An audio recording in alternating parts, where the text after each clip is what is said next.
Hello, family, and welcome to this episode of the Infinite Energy Podcast. Today's a fun one. It's the energy of dreams. You have them. We have them. Let's talk about them in today's episode. Hi, we're sisters Kay and Shai, and we're the hosts of the Infinite Energy Podcast. We believe that everyone has the power to live a more energized, optimistic, and fulfilling life. In every episode, we share tips and techniques for harnessing your own power and creating the life you deserve. Get ready to ignite and discover the limitless power of infinite energy. We're just going to go ahead and get this out of the way because before the episode, we were being sister geeks. And for some reason, saying the word dreams as drems is really funny. Yeah. So now you guys are in the family too. Welcome to the energy of drems. The energy of drums. Drems. Oh, we're talking about dreams. Sometimes they feel like drems. Let's call them drems when you forget them, right? Because most of us have drems all the time. And I always ask the kids when I have to wake them up for something, I say, were you having a dream? And they go, mm-hmm. And I go, what was it about? And you can just watch the process we all know, the process where you're grabbing and grabbing and grabbing, but it's flying away. And I always say to them, is it flying away? And they say, yeah, it is. So those are your dreams, but hopefully you remember some of your dreams because those are what we want to talk about today. So let's dive into a couple of definitions here for the energy of dreams. All right. Our definitions of the word dream, we've got two of them for you today. The first one is a series of thoughts, images, and sensations occurring in a person's mind during sleep. So literally those dreams, or if you forget them, your drums. And then number two, a cherished aspiration, ambition, or ideal. So your waking dreams, your conscious desires, the wants of your heart. We might do at a later date an episode on that second definition. Today, we're going to talk mostly about the literal meaning of dreams because it's something that fascinates both of us. And if you've done any study on dreams, it likely fascinates you as well because there are theories as to why we dream, but science doesn't actually know specifically why we dream, and even broader, actually the specific reason why we sleep. So it's kind of this really cool human mystery. But from his history up until present moment, there's been a lot of emphasis on dreams. And as Kay said, we all have them. We all remember some of them. And most of us have a handful that have impacted us throughout our lives. Now, there are three primary theories that come forward when we think about and start talking about dreams from a scientific sense. Now, the first theory is the memory consolidation theory. Now, this theory suggests that dreams play a role in memory consolidation, which is the process of strengthening and integrating newly acquired information into long-term memory. Now, whether our dreams do or don't play a role in this, I will say from personal experience that I've watched this happen with my son and my daughter when they are babies. My baby boy right now is 14 months old, and I can tell you that I watch him integrate things in his sleep that he experiences for the first time the day before, and the next day it's like he knows what happened. Like he's got this ingrained memory of what happened the day prior. Now, whether this happens through the process of his dreams or not, I've always found it really fascinating that it seems like our babies are integrating these memories daily in their sleep. Right. We know from that broad perspective that while we sleep, processes are scrubbing our brains and body. And so this theory is telling us that dreams really are kind of a byproduct of our brain doing its maintenance, doing its scrubbing, filing and organizing all of the information that it took in through the day. And our conscious mind that's in there floating around happens to get to experience some of it in a random collection of images and sensations. Now, the next popular theory is the emotional processing theory. According to this particular dream theory, your dreams serve as a mechanism for emotional processing and regulation. Okay. Now let's talk about some personal experience here, gang. Like, y'all ever had a stress dream?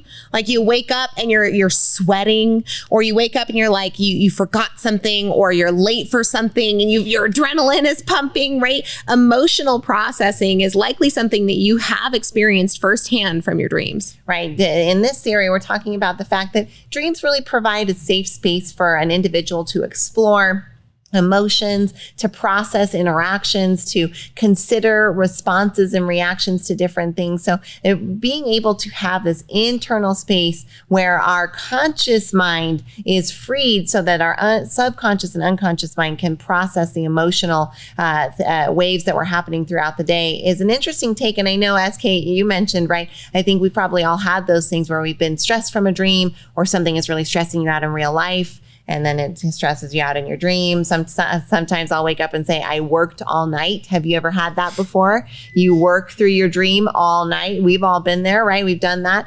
When we used to serve for years and years, we still get stressed server dreams, right? Emotionally processing what it's like to deal with the onslaught of guests at a squeeze in. So I can see the validity here on this theory. Now, the final theory that we bring forward is the problem solving and creativity theory. This theory proposes that dreams facilitate problem solving, creative thinking, and innovative insights. It says that during the dreaming, the brain engages in associative thinking and the recombination of ideas, often without the constraints of logical reasoning or external constraints. These dreams present alternative perspectives, new connections, and imaginative solutions to complex problems, leading to creative breakthroughs upon awakening. Now, many of us have likely experienced this as well, or we've at least heard of this in the tales, right? Oh, I saw it in a dream. I knew how to build it after it came to me in a dream, or this happened in a dream and then I made it a reality. And so this can be this source of inspiration, this place where the chatter of the conscious mind finally takes a back seat and allows your subconscious to come forward, maybe with insight or inspiration that's valuable to your true self. Now, like any scientific approach, these theories are actually best when they are presented together. What we know is that it's likely nothing happening in a mutually exclusive way, that all of these are ranking in terms of why we dream. They have some part to play in the dream function, and they likely, our dreams serve multiple functions across these different ways. But these are the three different places where the theory has emerged the strongest, and we can really center on why it is that we dream, especially when sometimes those dreams seem pretty out there. Now, as we get into the next segment and start to talk about into the ways that dreams bring forward special insights into our lives and how our subconscious mind may be interpreting things that come forward, we want you to think about some dreams that you have had, not those dreams that are your goals or your aspirations or like the practical dreams. We're talking about like, what's a dream that you had while you were sleeping? It could have been years ago. It could have been last week that you can't stop thinking about. Now, when this topic first came forward, I have a dream personally that I had when I was about 3, maybe even 4 years old. I have not ever forgotten that dream. We are now here 25 years later, and I still think about that dream on the regular. So like, what are the dreams that don't leave you alone? Could be good ones, could be bad ones. But the point of this exercise is to just rack your memory a little bit and see if you can shake up that subconscious and bring it to the conscious and give yourself some proof of the pudding of the dream so we can talk about what some of the symbolism might mean for you. Right. Many call dreams the window to the subconscious mind. And so as you look at those dreams in your little collection, we can think about how our subconscious mind was maybe employing some of those theories, some memory consolidation, some emotional processing, some problem solving and creative thinking. And we look forward to diving more into that on the next segment. So stay tuned.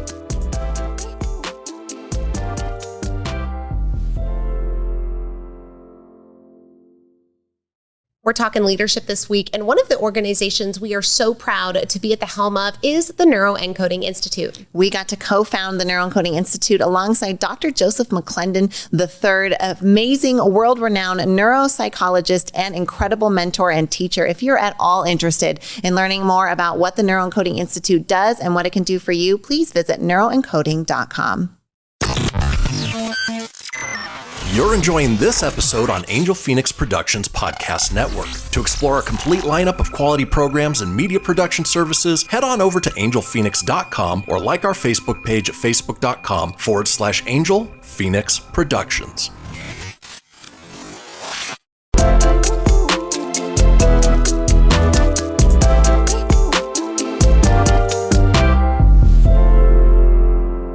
Now, the language of dreams is such an interesting landscape because it is very dimensional, because the human experience is dimensional, right? And then dreams don't have any constraints of matter. So they get to have the human experience overlaid with zero laws of nature, and voila, you get some real weird stuff in that mixture. The first one being, you may find in your dreams that they can be full of symbolism and metaphor.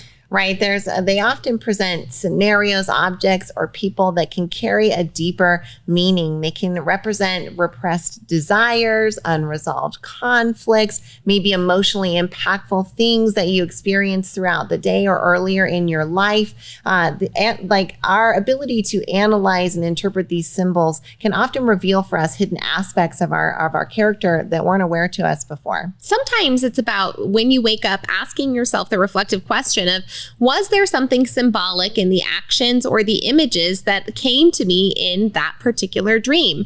Now, there was a time where Shyla and I were really heavily involved in the operational overwhelm, if you will, of the restaurant companies, as well as trying to balance some outside projects. And we were pretty darn overwhelmed, Shy. Mm-hmm. I'm not sure if you remember, but at the time I was having a recurring dream. Do you remember? I do. Yeah. Do you remember what it was? No, not off the top of my head, but I remember the recurring dream. I was having a recurring dream at the time of a tidal wave. It didn't matter where I was. I could be at a hotel. Right. I could be at a beach. We could be driving on the road, but I kept having this recurring dream of a tidal wave.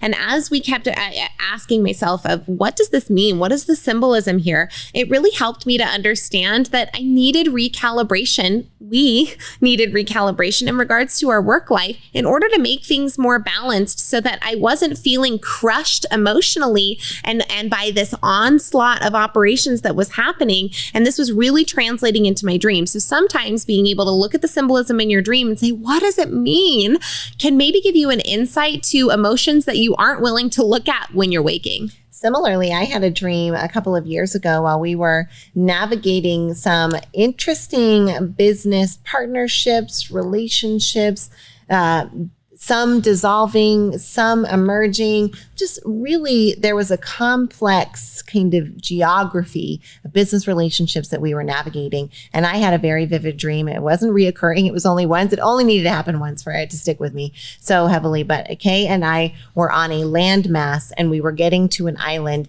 and we were navigating a singular sandbar from the landmass to the island, and on either side were massive sharks, and they were very dangerous, but we weren't in danger. And I knew if we stayed on the sandbar, I knew if we stayed on our path that we could swim with the sharks without getting eaten by the sharks. And I knew that when I woke up immediately, there was no question in my mind. I knew that this was the symbolism of what we were navigating, the literal dangerous waters that we were navigating from a business sense, knowing that there was a route to the island, but it was narrow and we had to stay on it. And it was a narrow route. We did stay on it, and the sharks are still in the water, but we're doing pretty good. We're on the island. Yeah. We made it from the landmass. Now, okay, the next way that dreams can help us to express is through emotional expression. Now, maybe you've had a dream where, maybe you've had a dream before where your lover cheats on you and you see it. Have you ever had this dream, huh? How good do you feel with real life lover when you wake up after seeing dream lover? I get mad. I don't know about y'all, but I have gotten legit mad. Like, you kissed dream girl in my dream, and that's not okay with me, right? But this emotional expression of jealousy inside of a dream is, I think, it would be a lashing of love, right? The love lashing happening inside of your brain that says, oh, well, I will also be jealous of that person or whatever that is, right? But these emotional expressions happen in our dreams, and they're so powerful and palpable that sometimes when we wake up, it can literally feel real. Another one is our unconscious thoughts and desires. So our dreams can help reveal those, right? When we're sleeping, we don't have the mental constructs of your personality kind of filtering things for you. And so the subconscious is able to just fast process and present things in a way that isn't filtered through that prism. And so the impulses that can come up aren't consciously recognized or acknowledged in our waking time, which means that dreams can often provide that ground. Maybe you've had the dream where you're the one cheating. and you feel sick to your stomach in that dream, and you wake up and you are just so emotionally relieved. Oh my God, I didn't make that terrible bad mistake, right? Like, I bet for those of you who've been married long, like I have, you've had a couple of those where you're like, even in your dream, you're like, what the hell am I doing? What am I doing? And then you wake up and you're like, oh my God, thank God, right? But who knows where that comes from, whether it's an emotional expression, whether it's the randomness of the subconscious or some repressed desire. This is one of those things that it demonstrates to us that there is no mental construct of your personality when it comes to your dreams expressing. Nope, none at all, which is why your dreams can even pull from both your personal memories and, get this, collective memories. Yes, dreams often incorporate fragments of both personal memories and experiences, as well as elements from collective memories and cultural influences. So you may have had a dream where you're like, what the heck? You wake up and you're like, I've never seen that flower in my life. And then that afternoon, you're reading a book and it's like, wow, it's this Isis flower that comes directly from the Nile in Egypt. And that's important. And it sets you off on this path. And it allows you more self-discovery. So, right. So we can bring in, dreams can even pull in symbolism that's important for you that comes from collective memory, from subconscious collection when you're out and about in your day and in your world, and then present them to you in a time that makes sense for you if you're actively asking the question of, what does it mean? We know this is reflected because you've probably had the experience of like watching a show right before you go to bed. Like a show that's really intense. Did you not dream about that show, right? Yeah, of course you did, right? Oh, the level of Game of Thrones, like dreams that I've had. We would have to say we can't watch it right before bed because a lot of shows are just too intense, and then you take it to bed with you, right? And you're dreaming and you're kind of stressed about the characters and things, right? So you got to find a different time to watch it. That would be a perfect example of just that kind of collective memory, right? You're having this experience on behalf of others, but it's emotionally impactful for you. And so that's expressing later in your dreams. We also have that problem solving and creativity piece, that window into the subconscious, right? This is where the subconscious is getting able to be really creative. There's some famous stories of folks dreaming up the formula, right? The breakthrough comes to them in a dream. The title of the book comes to them in a dream. So having that ability to have a creative breakthrough during the sleeping space is one of those ways that people often say dreaming is the window to the subconscious mind. In our final segment, we're going to get into a little bit of the historical and cultural significance of dreams across different civilizations. Stay tuned.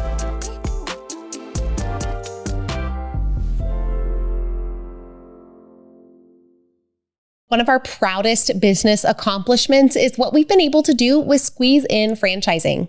The Squeeze In is a breakfast lunch restaurant featuring the best omelets on the planet, and it's been around for almost 50 years, and now you can have a Squeeze in your community. We've seen how this business transformed our families, and now we are so excited to offer this to families around the country to see how this little restaurant might change their family and their community. If you're wondering how to set up your adult children for legacy and success through a small business, then the Squeeze In is an option we urge you to consider. Come find out more about Squeeze In franchising at squeezein.com.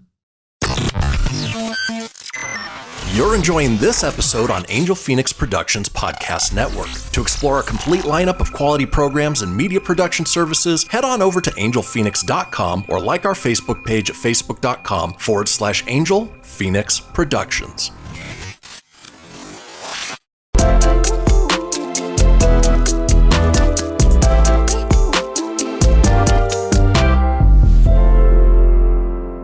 Now, a dream of ours that is in the vein of a dream that is a goal is to have you, our dear listener, subscribe to this beautiful, wonderful podcast. And if you could drop us a review while we're at it, we would be so appreciative.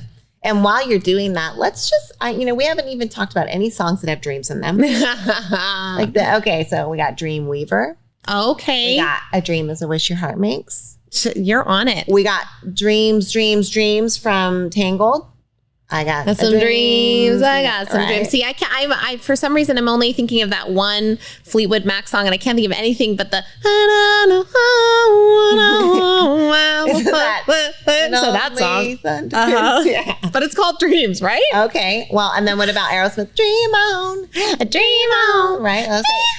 a popular subject for songs. Hopefully that got you enough time to hit that subscribe button, maybe leave a comment or a review. Let's get back into the history of dreams, because it turns out it's been fascinating human beings for literally thousands of years. I mean, how could it not? Before there was any form of imagery outside of our minds, before there was paint on the wall, before there were pictures on the canvas, before there were movies on the screen, there were dreams in our minds. And what a trip, right? Like that is the most vivid experience that you get. I think the second closest thing that I get to that level of immersion is probably inside movies and TV, when it's not actual life. And so what a different thing for people to experience. Now, one of the places that really found dreams as a central part of their culture was ancient Egypt.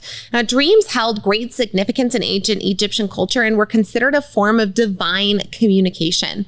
Egyptians believed that dreams were a means for the gods to reveal their will and to provide guidance, which is interesting because as we've layered over, it can be that creative problem-solving space where the answer comes to you in a dream. Now, where more primitive cultures are looking for to make connections between real-world occurrences and divine intervention, they might say that problem came to you from the divine source.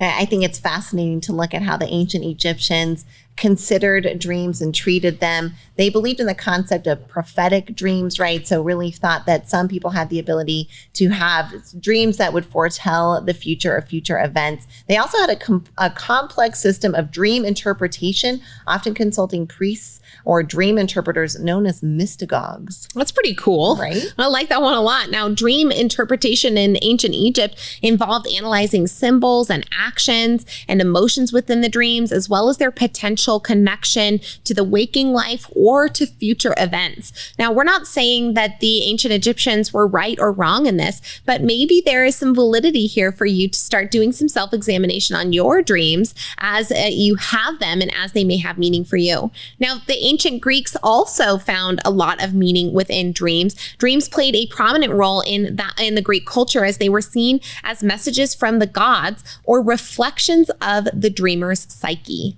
Right. In ancient Greece, there's even a god, Morpheus, for dreams, right? So there's a whole realm, a sleep realm, the god Hypnos, where, of course, you recognize that from being hypnotized. That's where that word comes from. That's the god of sleep. And then his son, Morpheus, is the god of dreams. And then we have Phantastos, the god of fantasies. So there's this realm of dreams and sleep in ancient Greece that we see. There's a lot that is focused on it. We have Aristotle and Plato, even looking at philosophically the meaning of dreams. And we often have Greek temples being part of looking to bring forward dreams and others in these sleep incubation places. Now let's take a hop across the pond from Greece and bring that over to the Native American tribes. That is a few ponds. Well, it's a pond and a half. Come on now. It's all a pond.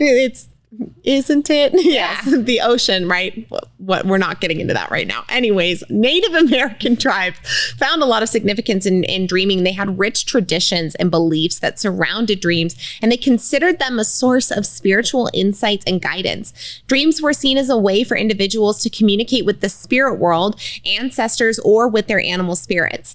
Native American cultures often emphasize dream interpretation as part of spiritual practices and rituals, which is amazing because we see that the Greeks had places where people would have this dream interpretation happen right inside the temples. There were these sleep incubation places where they would do dream interpretation. We then see the Egyptians have special priests dedicated toward helping with dream interpretation. We then see the Native Americans also having a well-known symbol cultures where their symbols have common meanings and they build structure around pulling things from their dreams. And so this isn't this wasn't isolated to one geographical space. This wasn't something that was taught from one person to the next. Your dreams mean something. This is something that is organically coming or has come organically from humans as we fumble through our world and stumble across these dreams and say, what the heck do these have for us? We can't talk about Native American tribes and dreaming without talking about that symbol. Come on. The dream catcher, right? Something that probably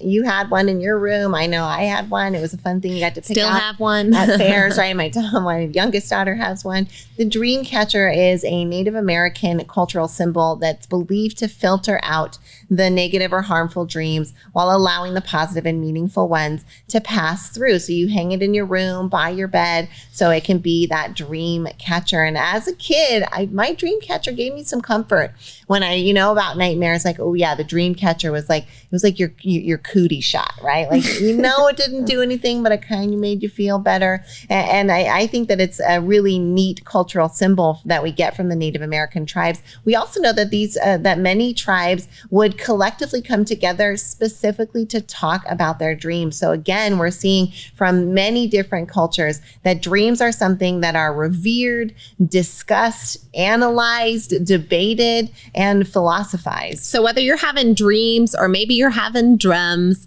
we hope that you have had fun coming alongside us today as we talk about the energy of dreams, talking about the energy of the dreams that we have when we sleep, not the dreams that we carry when we wake. And we want to leave you today with the encouragement to take some heed of your dreams. Look, from ancient cultures to modern psychologists, dreams are a source of fascination, but they can also be a source of inspiration, problem solving, and for maybe some creative thinking for your life that can help you to stoke the energies that ultimately help you live the life of your dreams. Hey, there's that word. We hope that this has been a fun episode for you. If you've had some dreams that you want to share, shoot them over your way and, do your best to try to remember those dreams in the beginning. Maybe jot them down, maybe text them to yourself. They can be really interesting for you to have a look at when you're fully awake later. But until next time, please know that this episode comes at you with a tremendous amount of love from your sisters, Kay and Shai.